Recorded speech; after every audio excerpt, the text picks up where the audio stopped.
Pwede mo ito. Oh. Sarap yan kahit malamig. Ayaw. Mamumig na. Oh, protein. Talong. Gisa. Imbolido. May kanin mga kaliit. Ayun, talong. Material at kasi meron sila mga basic needs so panahon na yun. Oh.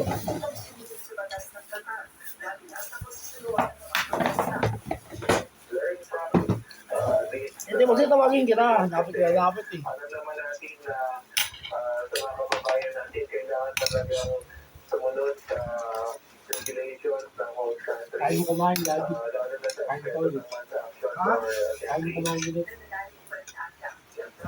Ayun, hindi ko gusto. Kanya na yan. Ayaw na? Ayaw na kami dito. Ayaw mo, James, ka? Ayaw mo? Ay, baka. Ilang sandok lang yan, makali. Isang sandok lang. Dinulo ko lang, kaya ko na. Isang sandok na ako, ganun. Dalawa pala, dalawa. Ayun, sakto. Sakto lang.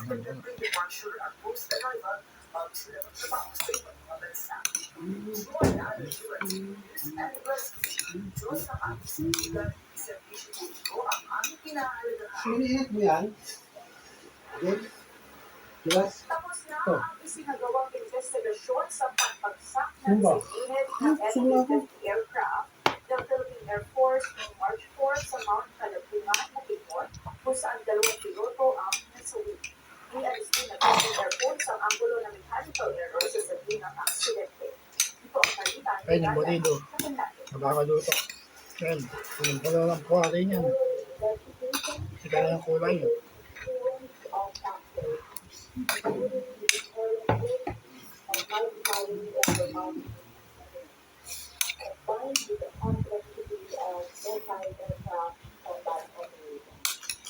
Nagkapatong-patong na dahilan. Ito ang lumabas sa investigasyon ng Philippine Air Force. Kaya bumagsak sa unit ng F-18 sa bulubundong bahagi ng Mount Calatungan noong isang buwan. Kabilang sa maaaring sanhi ng Talong. aksidente ang panganib sa paglipad sa gabi. Kasi may mga ano ba, talong. Na may mahirap na terrain Tapos at imbolido. pagiging komplikado ng isinagawang combat operation Wala pa lang kasama ang ibang aeroplano. Ayon kay Air Force spokesperson Colonel Tapos Maria maglalaki yan ng makasilo yan. napakahirap talagang magsagawa ng operasyon sa ganitong kondisyon dahil Protein, ipinukonsider exercise, mas tamang kain. kondisyon at maraming koordinasyon ang gagawin para maisagawa ng maayos ang misyon. Sabi ng Philippine Air Force, nakatuon sila sa pagpapalakas Dumumi na ba aso? para sa kaligtasan Silang tatlo. ng kanilang mga piloto at panganalaga sa kanilang mga assets. Si Jesus, hindi pa. Ang bala.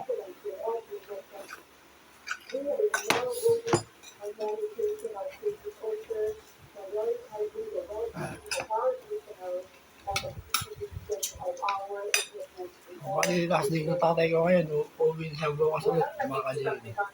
Wala pa naman sa bahay. Kaya ganyan talaga.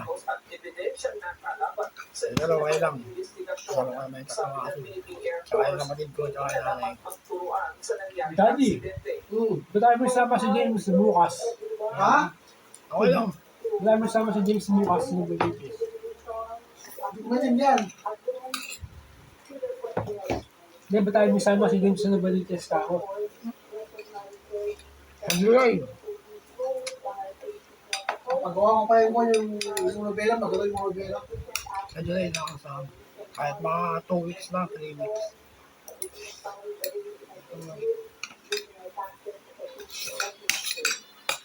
Nitong March 25, tinanggal na ang suspensyon sa 11 pang F-18. Kaya nakasama na ang mga ito sa sinasagawang Cold Thunder exercise kasama ang Estados Unidos. Ayun, ang protein. restriction sa paglipad ng mga F-18. Balik, nagtaka daw ako kahapon. Kanina, kasama natin. Mag-operate sa umaga. Dahil lang, isang oras na gilid. Nasa Nagkakatiba cooperation status na ang mga ito. Ako hindi ko nga alam. Nasabi ang dalawang piloto na bumagsak Hindi ko alam kung magagawa ko mag Ayaw mo naman sa sarili eh. kung Ito yung linggo. Kahit na lang.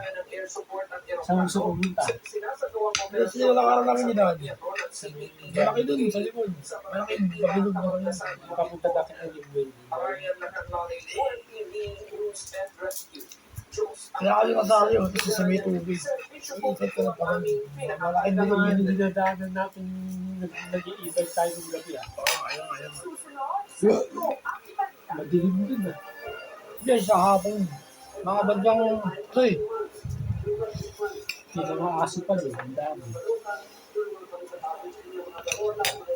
Hindi na yun.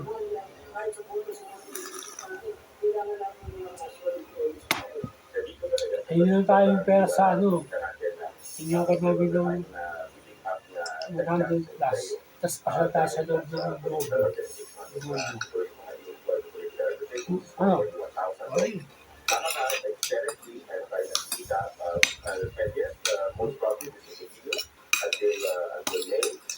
Napunta ka na ba sa palengke? Ah, Napunta ka na sa palengke. ako kasama. Ah? Ako kasama ka lang. Hindi lang nakapunta ka na sa palengke. Oo. Meron malaking bibubong na dito. Hindi masyado mainis eh. Sa may pinakagitna. Ah, Kapastusan at saka yung mga use of languages na hindi dapat necessary.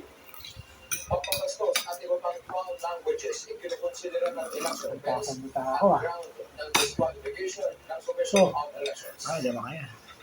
Ay, dalawang sandok na kanin lang yung kanin ko makakain. so sa level ko. Ayoko na yun. Ay, yan. Oh, Mikey. Oh, protein.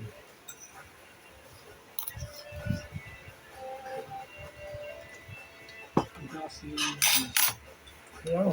Papakin mo ba to?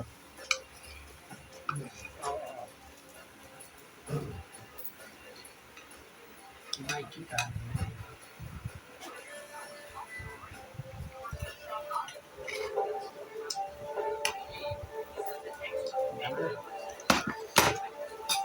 Pag di mo nakakainin, bigay ko na sa aso. Kaya makan ko. Ulit-ulit na lang at parang walang katapusan.